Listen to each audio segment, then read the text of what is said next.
Assalamualaikum warahmatullahi wabarakatuh. So today I'm going to talk about Plato. So firstly, let's do some quick background about him. So basically, Plato was born in 427 BC in Athens, Greece, and he came from one of its oldest and most distinguished family.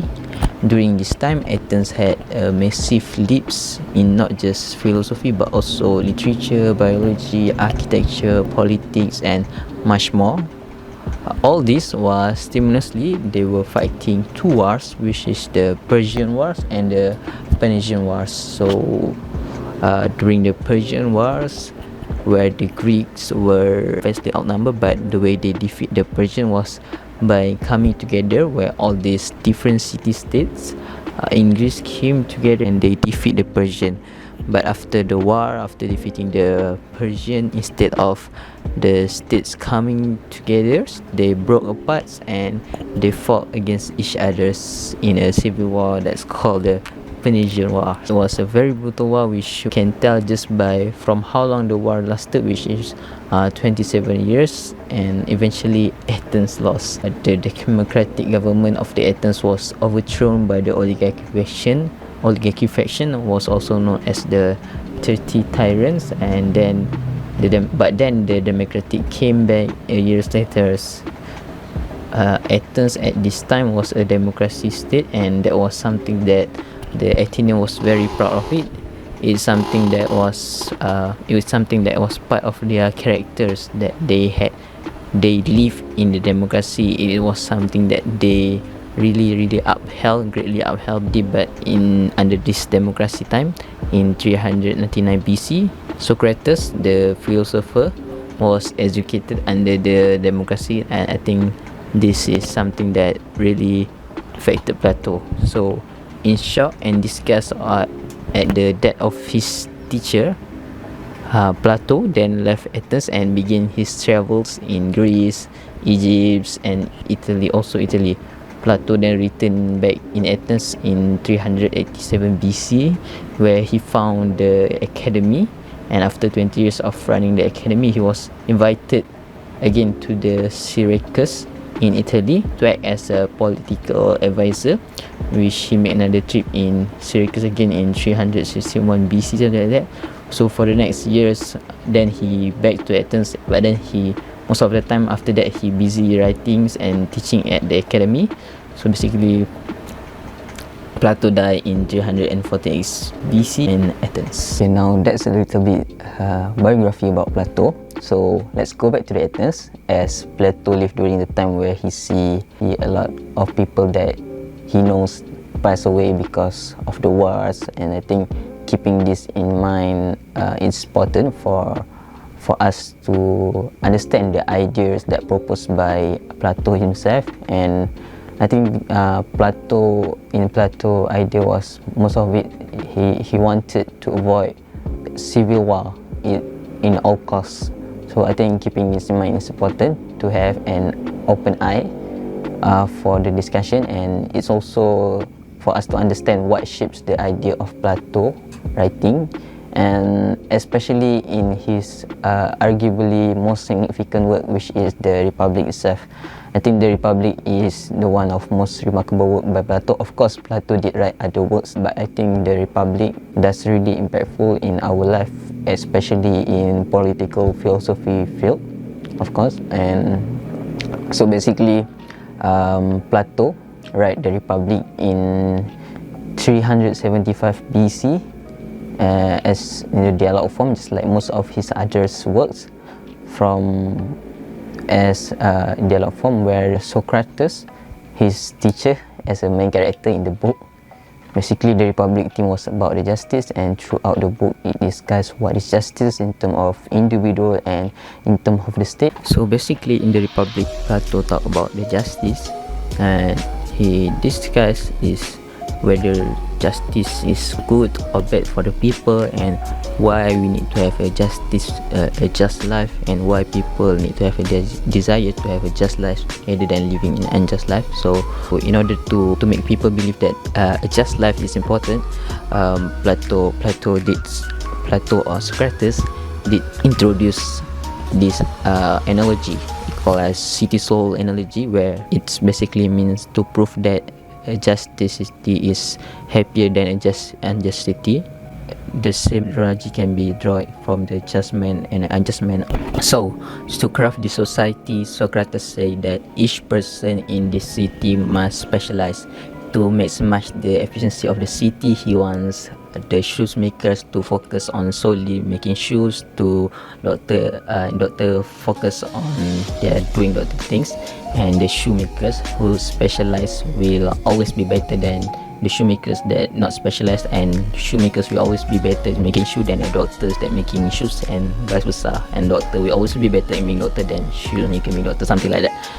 So this city will initialize, we start with the like a farmer, craftsman, and doctors. So this city will live, that's what they're necessary, so it won't go beyond that. So it will ensure the healthy city. So however, there's another people say in the dialogue says that he opposed the idea, as he said that people have a natural desire to have more, to have better food, to have luxury. So he argues, the character argues that the people will want to eat meat in the city, which is make a big difference actually, because eventually the city now needs more land. So in order to have more land, they need to go to war.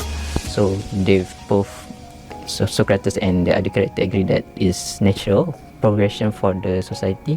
So the new kind of people was introduced in the society, with the warriors. So however, the warrior might have, because they are strong, they might have a probability to oppose the state, they might have probability to against the state. So it is important for this warrior to act upon the state of the city. So Socrates proposed the idea of education. This is the first, I think, the idea that's being applied in the society even in today, whereas they use the education to control the people. So in terms of the education of the people, so Plato or Socrates point out that the idea of what story should be told and what story not to be told to the city. Well, the story based on what is the best for the state. So Plato give an example such as the story of the Homers won't be available because it tells a story about dying is something sad and it's not good for the warrior. And for the city, I think all this fall into the topics of relationship. It is something actually really interesting to be discussed, as we can see throughout history how the idea of the censorship was applied. Of course, one of the famous story is about the Galileo, where we can see where the church trying to censor the Galileo discovery about the sun as the center of the universe, which contrasts with the church teaching. So what we can see is at one point censorship was trying to hide the truth, but in another point of view it also tried to keep the stability of the state or the power itself. So next, the political idea proposed by the Plato was the noble lie and the myth of metal. So basically, it's a lie provided by the city to the citizen that they don't have any mothers or fathers, and they came from the earth. That's right, yeah, they came from the earth. And I think the purpose of this noble lie was to make sure the people in the state to look at the state as their parent. And Socrates find out it's very useful for the sake of their patriotic view of the state. And so the noble lie will ensure the people to protect the city in time of conflict and reinforce in time of peace. So as the children of the earth, they were born in some of metals in their body. So some were born in gold in their bodies, and those are meant to be a philosopher, while the man who was born with the silver in their body will be the auxiliary or the soldier.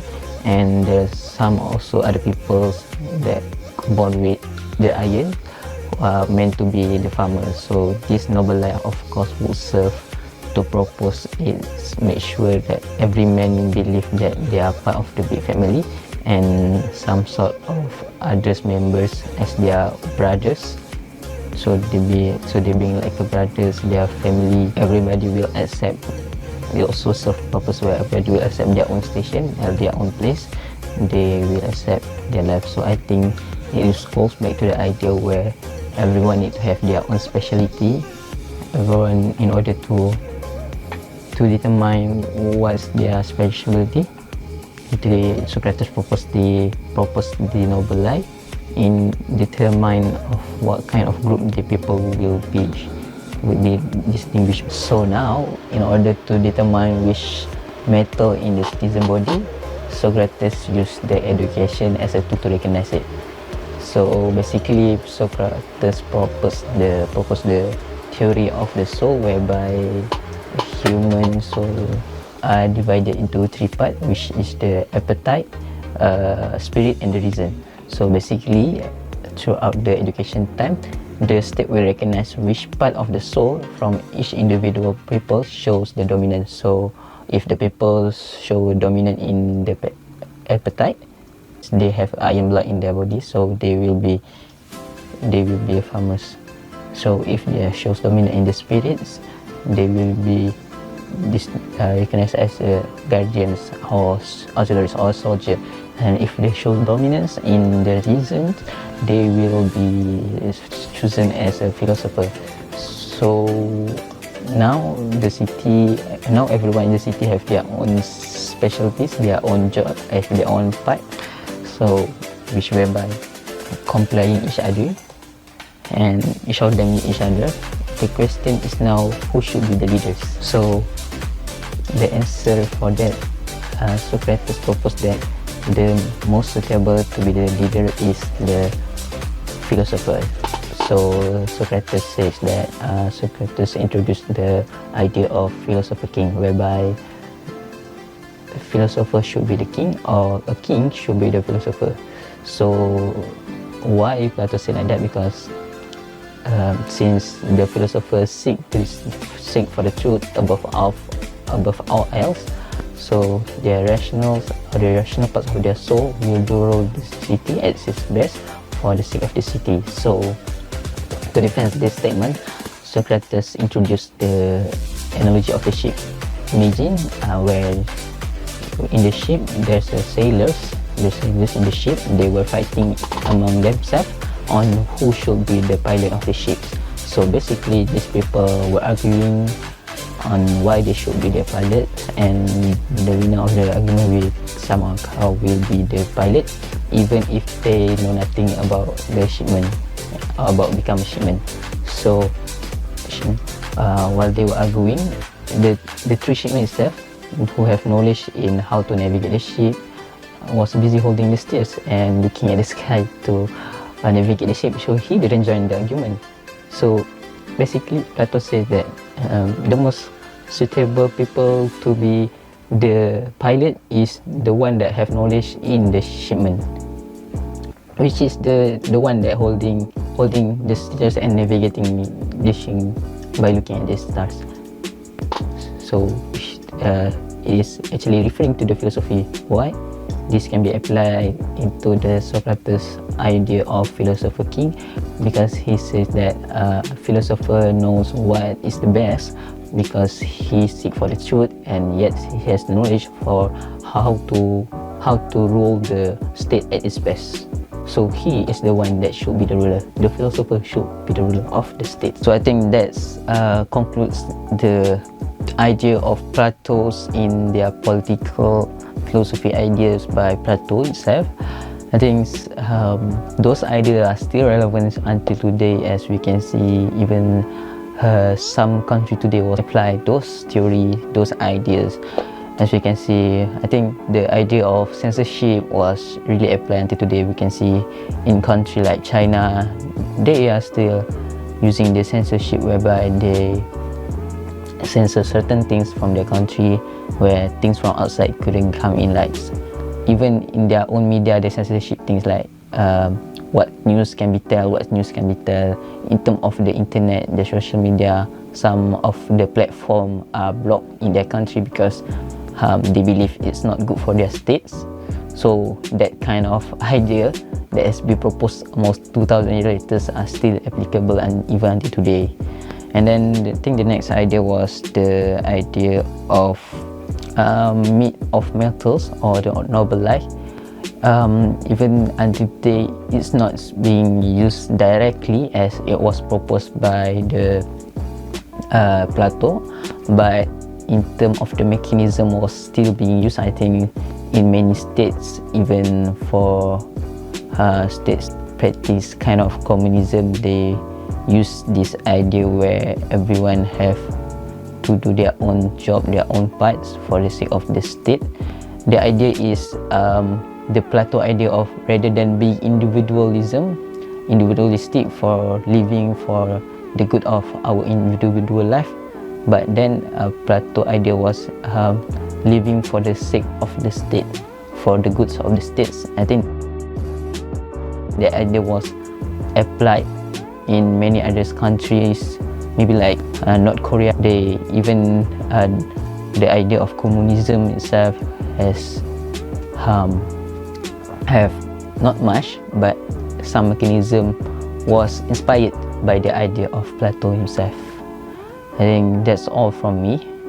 I think Plato works, especially the Republic, was very interesting to be discussed, interesting to be taught, because it was evergreen topic. It was still relevant even today, and it could be applied not to just idea of the political philosophy field, but in terms of our own individual life, it is very related to people, to ourselves itself. Thank you. That's all from me. Assalamualaikum.